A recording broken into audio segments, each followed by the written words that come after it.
YouTuber Manish Kashyap से जुड़ी इस वक्त की जो सबसे बड़ी खबर है, मनीष कश्यप के खिलाफ पटना की ईओयू थाने में एक और एफआईआर दर्ज हुआ है। इस वक्त की बड़ी खबर आपको दे रहे हैं।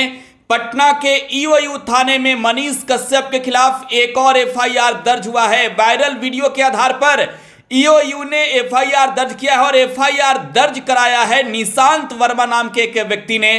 और अब मनीष कश्यप की मुश्किलें कहीं ना कहीं बढ़ सकती है। और इस वक्त की बड़ी खबर आपको दे रहे हैं, ईओयू थाने ने कांड संख्या 06/23 दर्ज किया है मनीष कश्यप के खिलाफ। कई गंभीर धाराएं भी लगी हुई है और मनीष कश्यप का एक वीडियो वायरल हुआ था जिस मामले में यह कार्रवाई ईओयू की टीम ने शुरू की है। इस वक्त हमारे साथ सीधे जुड़ रहे हैं निशांत वर्मा, जिन्होंने ये एफआईआर दर्ज कराया है और निशांत वर्मा से सीधे बातचीत करेंगे।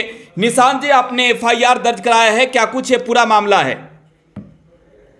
देखिए, इन्होंने 3 लोगों ने जी, अमित सिंह, रविपुरी और मनीष कश्यप ने जी एक वीडियो में ऐसा कहा है कि इन्होंने 2 लोगों की जान ली है जी, एक मस्जिद को जलाया है और सांप्रदायिकता फैलाई है और फैलाते रहेंगे जी। तो इसमें मैंने ईओयू थाना पटना में कुछ दिन पहले एक अर्जी की थी जी, जो आज एफआईआर नंबर 6/23 में कन्वर्ट हो गई है जी, जिसमें आईपीसी की धारा 153A भाग 2, जी, आईपीसी 295, आईपीसी 506 जी और 120B लगाई है। साथ में आईटी एक्ट की धारा 67 लगाई जी।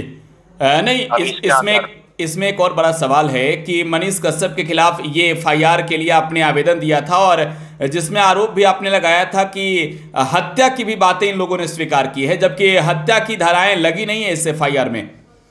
हाँ, उसका कारण ये है कि फिलहाल जो अक्यूज्ड है मनीष कश्यप, वो हम जानते हैं कि तमिलनाडु की जेल में बंद है जी। और रविपुरी और अमित सिंह पे अब कार्रवाई शुरू होगी।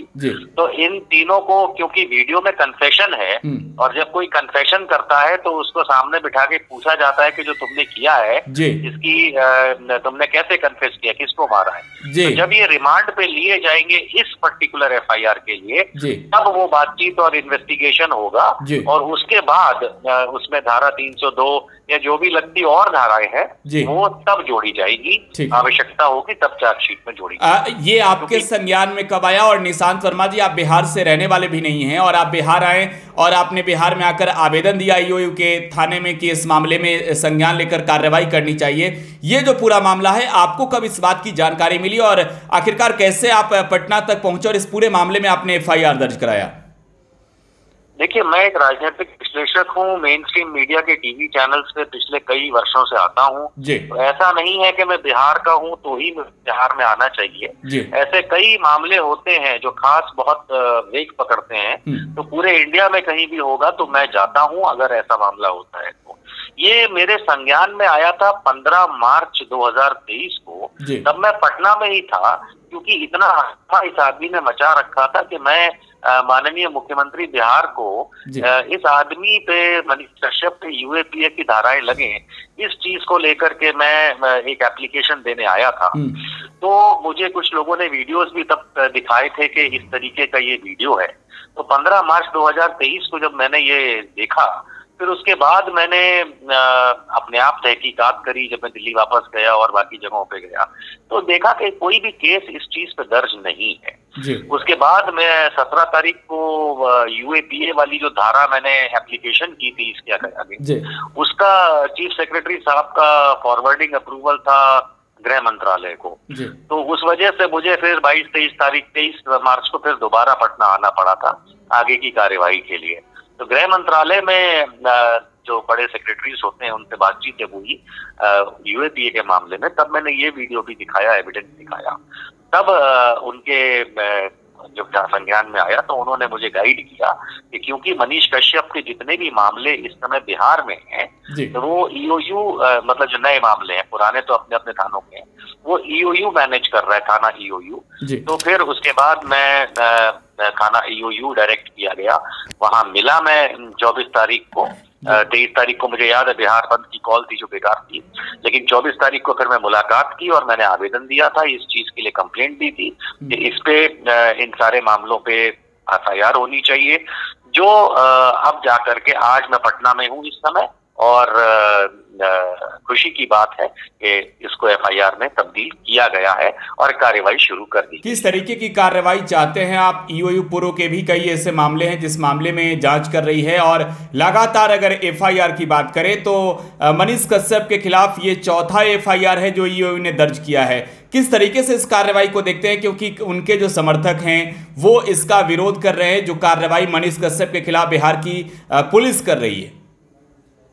देखिए, मैं सिंपल शब्दों में कहूंगा कि विरोध तो रावण का सब कर रहे थे, लेकिन उसका प्रेम लंकावासी कर रहे थे। तो यदि कोई रावण का सपोर्ट करना चाहता है, खुद को समर्थक कहता है, तो कहता रहे। एक बात समझने वाली है कि 2019 के इतने सारे केस, 2019 के बाद इतने सारे केस उस व्यक्ति पे हो सकते हैं या किए जा सकते हैं जिसने गुनाह किए हो, कम से कम प्रथम दृष्टिया लगता। ऐसा नहीं होता है कि अंधाधुंध कोई एफआईआर तमिलनाडु में इतनी सारी हो जाए और बिहार में हो जाए, और बिहार में 2019 में इतनी सारी एफआईआर हो जाए। जहाँ पे आग होती है, जहाँ धुआं उठता है, वहाँ नीचे कहीं ना कहीं अंगार होता ही है। तो अब तक जितना भी निकल के आया है, मेरे ख्याल से अभी और निकल के आना चाहिए।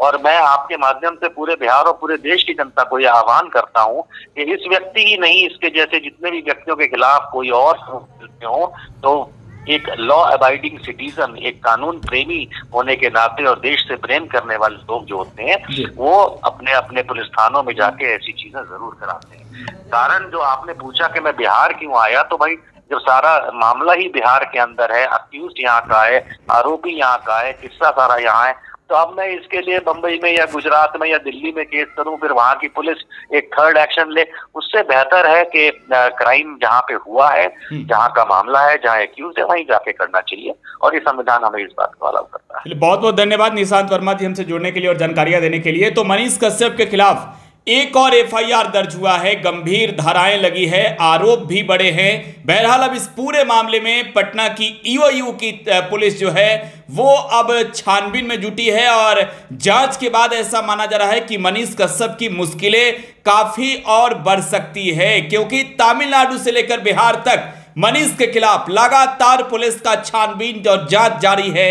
मनीष पुलिस के गिरफ्त में है। फिलहाल आप टुडे बिहार न्यूज के साथ बने रहें। धन्यवाद।